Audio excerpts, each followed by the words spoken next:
Este viernes 13 de diciembre, en tapa a tapa, iniciamos la lectura del profeta Abdías. Leeremos el capítulo 1. Continuaremos con la lectura de Apocalipsis, capítulo 4, verso 1 al verso 11.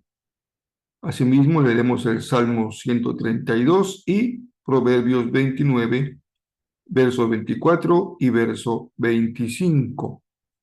Yo soy el pastor Rafael Pola y hoy es el día 348 de la serie que tiene como propósito leer la Biblia completa diariamente en un año. Bienvenidos todos y cada uno de ustedes.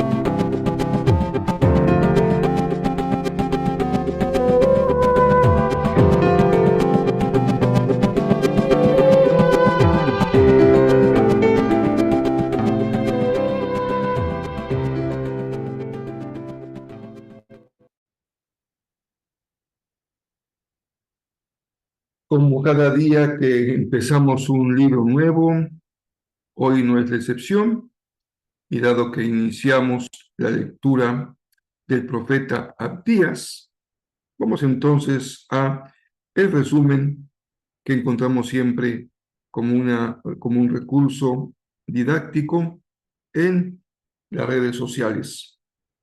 Hoy estamos entonces compartiendo el resumen del profeta Abdías.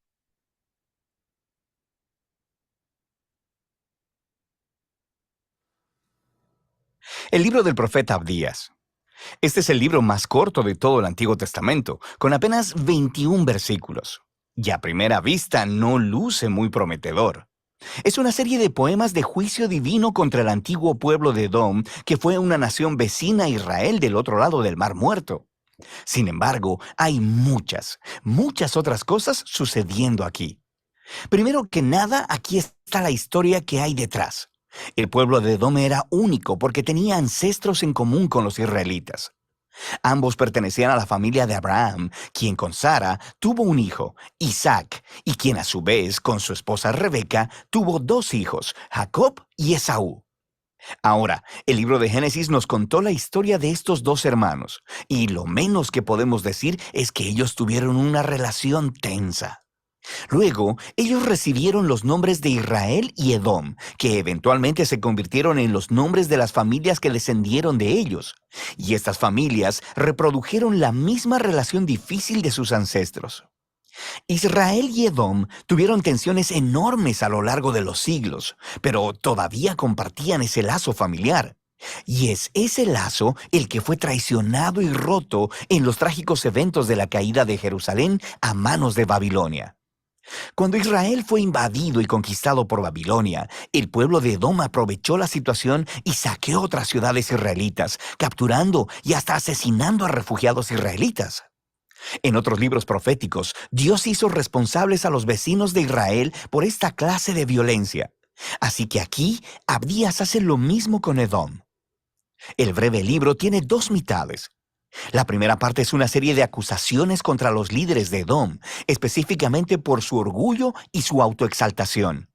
Tiene un sentido literal, ya que vivían en rocas altas en el desierto, pero también metafóricamente, pues ellos realmente se creían superiores a los israelitas.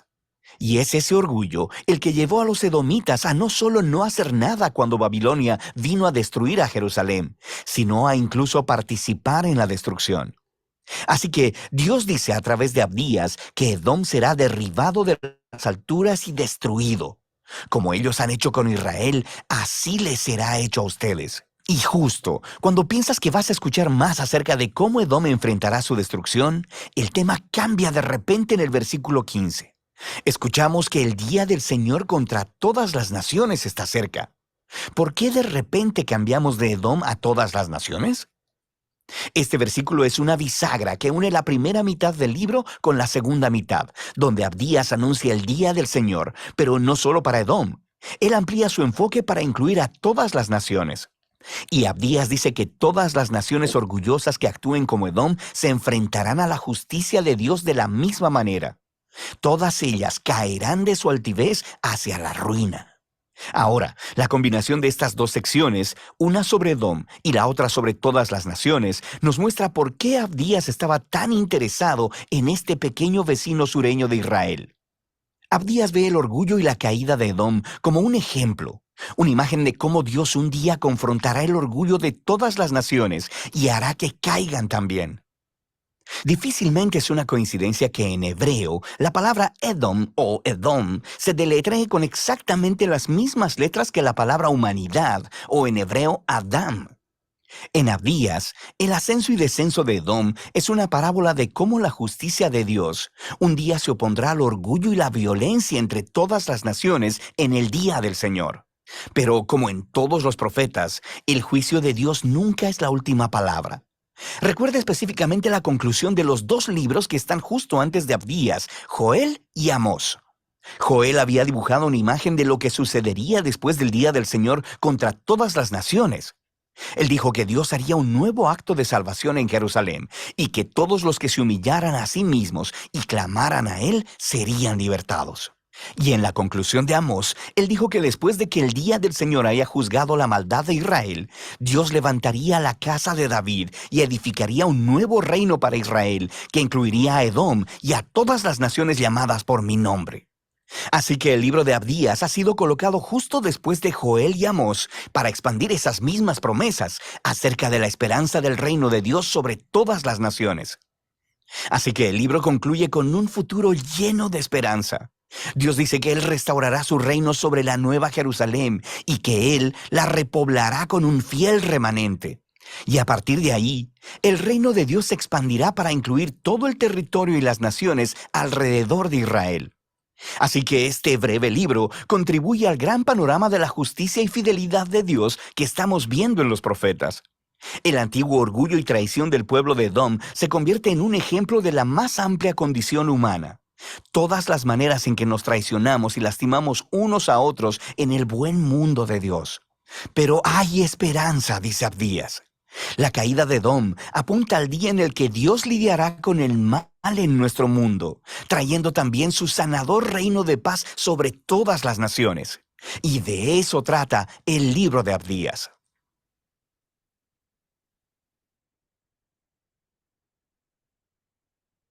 Sin duda que la lectura de este libro nos conduce a detectar un tema que cruza toda la Biblia y que supera las diferencias culturales, históricas, incluso religiosas. Y es un problema de la condición humana. Y pensemos este día si el Señor nos habla hoy en su palabra respecto a una carencia personal. ¿Cuál podría ser esta? El orgullo. Si algo lastima la convivencia humana, es el orgullo. El orgullo es un defecto que más que afectar a la persona que lo padece, afecta a sus relaciones.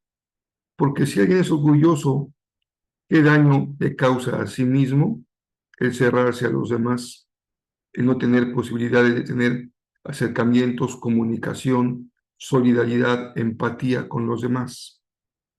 Alguien orgulloso es aquel que se dice se paga a sí mismo, ¿no? Está completo, no necesita nada más, piensa que a nadie necesita, pero es una falsa concepción. Por eso el Señor lo considera, lo ve como un pecado, el pecado del orgullo, que llevado al extremo es aquel que se considera como un Dios para sí mismo y para los demás.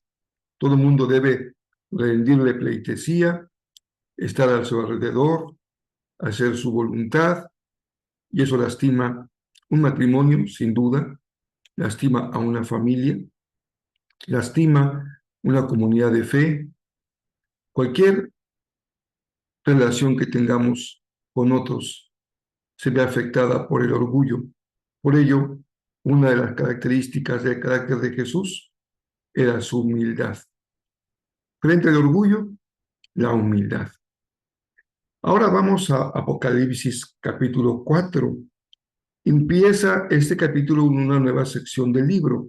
Ya han terminado el mensaje de las 7 iglesias de Asia y ahora el pasaje dice, el Señor llevó a Juan a darle otra visión acerca de las cosas que, dice el texto, van a suceder. Esto nos pone ya en una dimensión diferente. Ya no es un mensaje para la situación presente de las iglesias, sino cosas que vendrán en el futuro, van a suceder. Lo primero que recibe Juan es una visión celestial. ¿Qué hay en esa visión? Una serie de símbolos que nos llevan a considerar la grandeza de Dios en el cielo. Es como un gran montaje de escena. Imagínense una obra teatral donde se representa la majestad de Dios en su, como, es como decir, como su manifestación más grandiosa de lo que esto puede ser. Un escenario maravilloso. En él está el trono y hay además 24 ancianos, coinciden la mayoría en que son los 12 apóstoles y los 12 hijos de Israel, las 12 tribus de los hijos de Israel. Hay 7 antorchas, hay un mar de vidrio y 4 seres vivientes que tienen forma de león, de buey, uno con cara humana y águila en vuelo.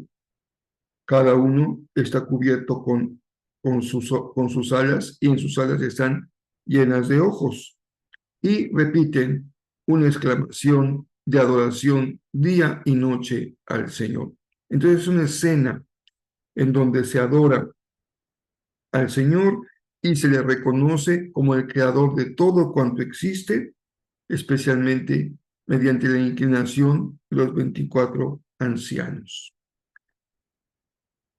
Estas visiones del libro de Apocalipsis han tenido muchas interpretaciones, que son los ojos, que son las alas, los seres vivientes, los 24 ancianos, el mar de vidrio, pero en realidad, más que buscar identificar parte por parte, cosa por cosa, elemento por elemento, la primera lectura es el sentido del texto, y el sentido del texto es conducirnos a la presencia misma de Dios en el lugar de la adoración, donde todo se inclina y hay todo un montaje de una escena en donde el trono sobresale y todo está a su alrededor y en el trono el Señor y reconociendo su grandeza y ser objeto de adoración de todo el pueblo. Así que nos quedamos con esta visión de la adoración y debemos de tener en nuestro corazón también esta lectura de Apocalipsis, más que como una crónica de lo que vendrá, detallada, buscando paso a paso fechas, elementos, lo cual muchos han hecho cayendo en excesos de interpretación llenos de ficción. Aquí nos quedamos con una primera lectura de adoración. El Apocalipsis es un libro que nos muestra la adoración celestial, cómo se adora. Y lo que sobresale en este caso es el reconocimiento de la soberanía de Dios y de Dios como creador. Y todo elemento de adoración que tengamos hoy nosotros es reconociendo la grandeza de Dios, el Dios creador y sustentador de todo cuanto existe, de que es digno de recibir la gloria y la honra siempre y por siempre. Esa es la adoración, rendirle honor a quien lo merece por sobre todas las cosas. Y en el Salmo 132 es un salmo que está construido con el propósito de que el Señor se recuerde de David, el rey que le prometió no descansar hasta darle una casa. Él no la pudo construir, pero hizo todos los preparativos para tenerlo y le tocó a Salomón construirla, pero el Salmo dice, acuérdate de David y de su descendencia. Y el hecho de recordar a David es la promesa de que habría siempre un rey de su linaje en el trono de Israel. Así que esa es la oración del Salmo, que el Señor se acuerde de su promesa y que haya en Israel siempre un rey del linaje de David.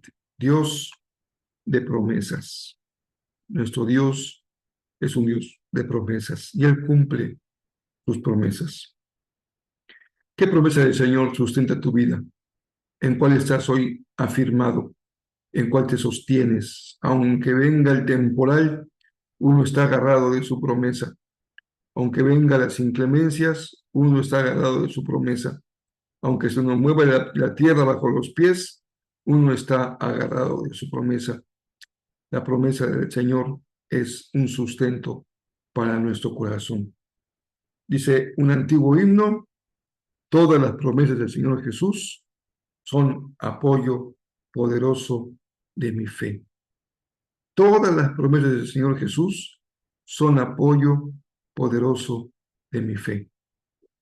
Y por último, en un ejemplo clarísimo de un proverbio antitético, en donde se oponen dos elementos como claroscuros, me quedo nada más en el verso 25 con una parte de este proverbio antitético.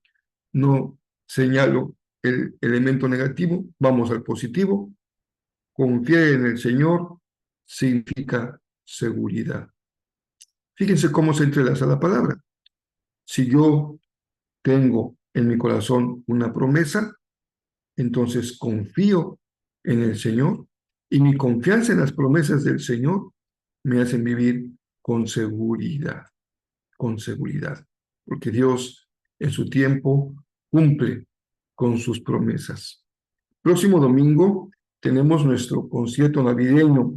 Por favor, oren al Señor para que los use a nuestros muchachos, a nuestros jóvenes en su concierto, que no haya ningún problema técnico, que todos los instrumentos funcionen bien, que el equipo de sonido funcione bien, que la transmisión por Facebook no tenga ningún problema y que nuestros invitados se sientan en casa, bien recibidos, siendo buenos anfitriones, para que la tierra pueda ser preparada para que ahí caiga la semilla. Y les invito a que le ofrezcan al Señor un tiempo en este 23 y 24 de diciembre como una ofrenda de servicio mediante la elaboración y distribución de las cenas de Navidad. Espero en Dios que esa sea una experiencia para ti de mucha bendición. Esto pasa siempre que servimos al Señor. Cuando en aquellos años que pastoreaba yo otra iglesia en la Ciudad de México, teníamos cada año viajes a Chiapas, misioneros en diciembre, siempre íbamos con el anhelo de bendecir. Y se compraban cosas, y algunos años llevamos juguetes, otros años llevamos ropa, otros años llevamos zapatos, en fin, hubo muchos esfuerzos que se hicieron para bendecir, pero siempre era una misma conclusión al final del viaje. Fuimos para bendecir y resultamos bendecidos. Creo que esa será la misma experiencia este año. Iremos a bendecir y al final, sin duda, seremos bendecidos. Mañana ya terminamos la semana segunda semana de diciembre. Que el Señor les dé un espíritu de armonía, de paz, de alabanza, de adoración, para que sea Jesús el motivo de nuestra celebración hoy y cada día.